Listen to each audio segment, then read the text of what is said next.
लगातार नेपालको दोस्रो जित। नेपालले भारत विरुद्ध भएको दोस्रो म्याचमा पनि जितमा परिणत गरेको छ।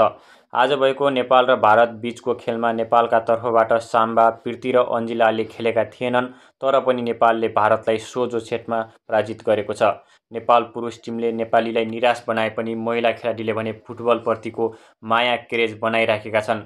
आज भएको म्याचमा नेपाली खेलाडीहरूले उत्कृष्ट प्रदर्शन गरे, जहाँ नेपालीले भारतको पहिलो गोललाई सहँदै भारतले अग्रता पाएको थियो, तर नेपालले जवाबी गोल फर्काएपछि भारत दबावमा आएको थियो।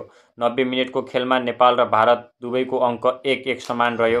त्यसैले खेल पेनाल्टीमा प्रवेश गर्यो, जहाँ नेपालले 3 र भारतले 0 अङ्क प्राप्त गर्यो।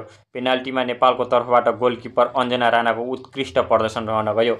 यस्तै नेपाली खेल जगतसँगका भिडियो अपडेटका लागि हाम्रो युट्युब च्यानल नेपालको खेललाई सब्स्क्राइब गरी छेउमा रहेको बेल आइकनलाई थिच्न पनि नभुल्नुहोला। धन्यवाद।